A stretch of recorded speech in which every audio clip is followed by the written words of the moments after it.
금융시장의 부조리를 까발리는 여의도 사냥꾼입니다.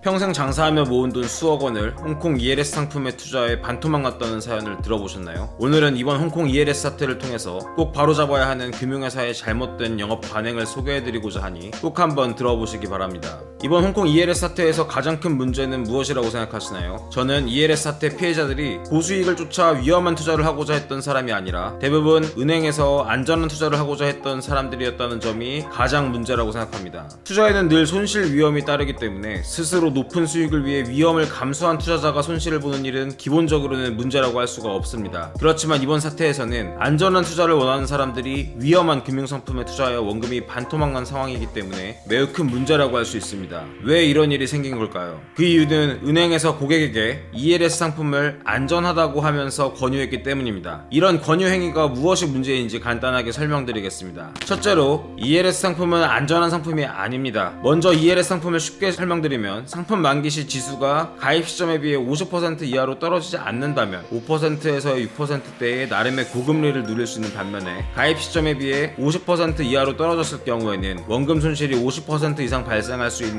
위험성을 갖고 있는 파생 상품입니다. 이 상품이 안전해 보이시나요? 금융회사에서 분류해 놓은 위험도 분류표를 보더라도 지수형 원금 비보장 ELS는 높은 위험 등급에 해당한다는 것을 알 수 있습니다. 따라서 ELS 상품을 안전하다고 소개했다면 이는 금융회사가 고객에게 부담하는 신의성실의 원칙, 설명 의무 등을 위반한 것입니다. ELS 상품은 매우 복잡한 구조로 되어 있기 때문에 사람들은 상품의 원리를 정확히 이해하지 못합니다. 투자 설명서에 작은 글씨로 복잡하게 위험성이 써있다 하더라도 사람들은 안전한 상품이라고 소개한 은행 직원의 말을 신뢰하지 투자 설명서에 써있는 ELS 상품의 내재적 위험성을 스스로 판단하지 못합니다. 노인을 비롯해서 금융이해도가 떨어지는 많은 분들이 몇억 원씩이나 되는 돈을 ELS 상품에 넣은 것은 안전한 상품이라는 권유가 있었기 때문인 것으로 보아야 할 것입니다. 물론 그런 권유를 했던 은행 직원의 말을 녹음해놨던 사람은 거의 없을 것이고 투자 설명서에는 ELS 상품의 위험성이 제대로 적혀 있었을 테니 안전한 상품이라고 소개한 적 없다고 은행과 직원이 발뺌했을 경우 이를 입증하기가 쉽지는 않을 것입니다.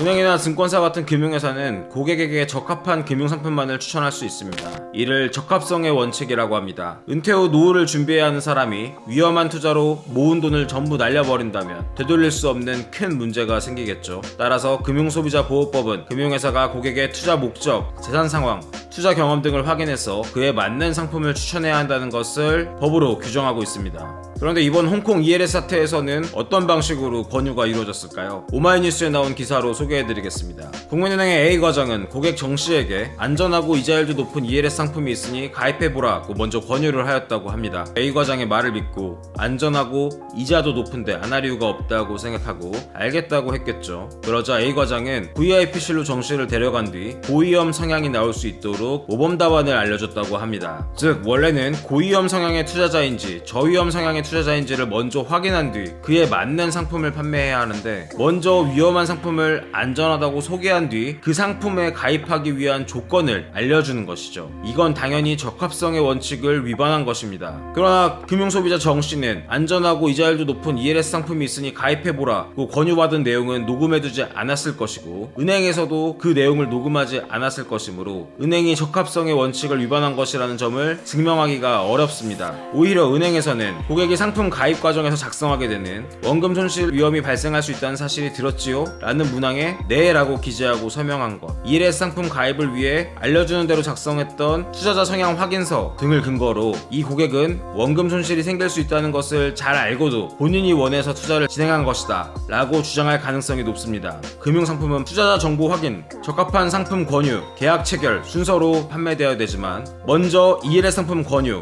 상품 가입을 위한 형식적인 투자자 정보 확인서 작성, 계약 체결 순으로 상품을 권유하고 계약을 체결하면서 첫째 부분인 먼저 ELS 상품 권유 부분에 대한 증거 기록을 남겨두지 않게 되면 마치 바라봤을 때 투자자 정보 확인, 적합한 상품 권유, 계약 체결의 순서로 계약이 체결된 것만 같은 그런 증거만 남게 되는 것이고 결국 소비자가 은행을 상대로 소송을 걸게 되더라도 패소할 가능성이 높아지는 것입니다. 위험을 감수한다는 투자 설명서와 본인 서명 등은 남아있는데 안전한 상품이라고 권유받았다는 증거는 거는 하나도 없는 상황이 되기 때문입니다. 소비자들도 그냥 모르는 사람이 몇 억 맡기라고 했으면 의심하고 알아봤을 것입니다. 그렇지만 은행 직원이 안전하다고 얘기하는 상황에서 그걸 의심하고 하나씩 확인하고 의사결정을 하는 사람이 얼마나 있을까요? 금융감독원에서는 판매 직원의 설명에만 의존하지 말고 상품 설명서 등을 통해 투자 위험을 충분히 이해한 후 가입서류를 작성하여야 합니다 라는 부분을 보도자료로 돌렸지만 이게 말이 쉽지 실제로 쉬운가요? 판매 직원이 애초에 위험한 상품을 위험하지 않다고 설명하지 못하게 감독하고 그걸 위반했을 때 제재를 부여하는 것이 순서 아닌가요? 홍콩 ELS 사태와 피해자가 너무 많다 보니 금융당국이 적극적으로 나서고 있고 어느 정도의 보상안이 제시될 수도 있다는 기대를 가져볼 수 있겠습니다만 은행과 증권사에서는 홍콩지수 ELS 상품 말고도 수많은 위험한 상품들을 이와 같은 위법한 방식으로 판매해왔고 지금도 그렇게 판매를 하고 있습니다. 그리고 그로 인해 고객에게 손해가 발생하더라도 우리는 상품의 위험성을 충분히 고지했다. 투자자는 원금 손실의 위험을 감수하고 투자를 결정했다. 우리는 배상해줄 수 없다는 입장을 고수하고 있습니다. 여러분은 이게 말이 된다고 생각하십니까?